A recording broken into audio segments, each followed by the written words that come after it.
Chapter 1 The weight of dreams. The bustling metropolis of Aegis City pulsed with the rhythmic hum of advanced technology, its towering skyscrapers and gleaming spires a testament to humanity's relentless pursuit of progress. Amidst this futuristic landscape, Leo Blackwood, a gifted inventor in his early 30s, sat hunched over his workbench, his brow furrowed in concentration as he tinkered with the intricate components of his latest creation. The air around him was thick with the scent of ozone and the faint whirring of servos, a symphony of innovation that had captivated Leo since childhood. Yet, as he meticulously assembled the sleek casing of his AI-powered rocket prototype, a sense of unease weighed heavily on his mind.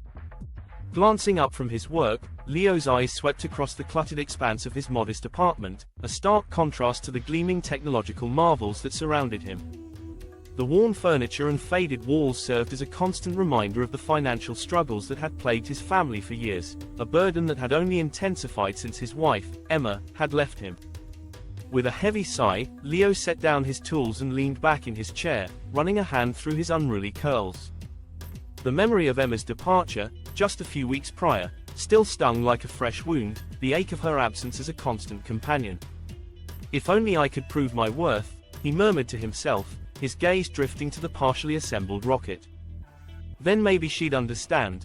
The sound of the doorbell startled Leo from his reverie, and he quickly rose to his feet, smoothing his rumpled shirt as he approached the door.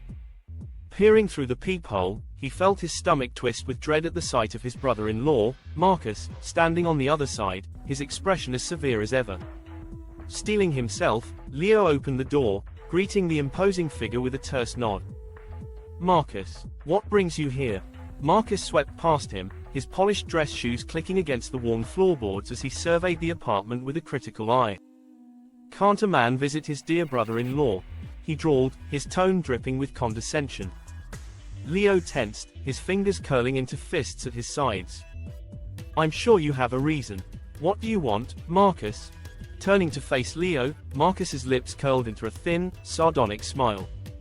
"I was just in the neighborhood and thought I'd check in on you. See how you're coping with Emma's departure." He paused, his gaze drifting to the half-assembled rocket on the workbench. "Or should I say, your latest failed endeavor?" Leo felt the heat of anger rising in his cheeks, but he forced himself to remain calm, unwilling to give Marcus the satisfaction of seeing him rattled. "I'm doing just fine, thanks. And this isn't a failed endeavor, it's going to change the world." Marcus let out a derisive laugh, shaking his head. "Change the world? Please, Leo, be realistic. You're living in a fantasy, just like you always have." He stepped closer, his eyes narrowing. "When are you going to accept that you're not cut out for this kind of thing? That you'll never amount to anything more than a glorified tinkerer?" The words stung, cutting deep into Leo's already fragile self-confidence. He opened his mouth to retort, but before he could, the sound of the front door opening drew their attention. Emma stood in the entryway, her expression a mix of surprise and unease as she took in the tense scene before her. "Marcus, what are you doing here?" Marcus turned to her, his demeanor shifting to one of false concern.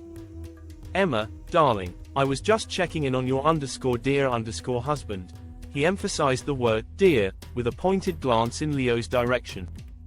Emma's gaze flitted between the two men, her brow furrowing. "I see." She stepped forward, placing a hand on Marcus's arm.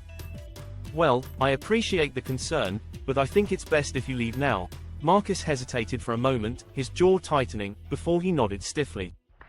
"Very well, I can see when I'm not wanted." He cast one final, contemptuous look at Leo.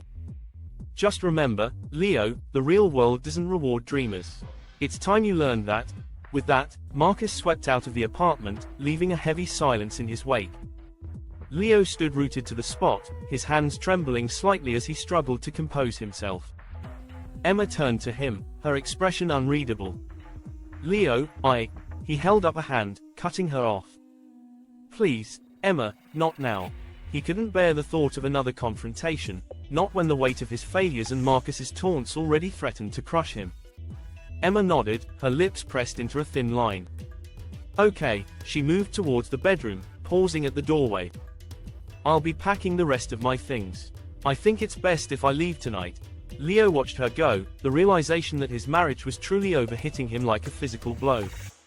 As the sound of Emma's footsteps faded, he sank back into his chair, The dreams that had once burned so brightly within him now felt heavy, like a burden he could no longer bear. Surrounded by the trappings of his ambition, Leo felt more lost and alone than ever before. "What am I going to do?" he whispered into the silence, the weight of his failures threatening to overwhelm him.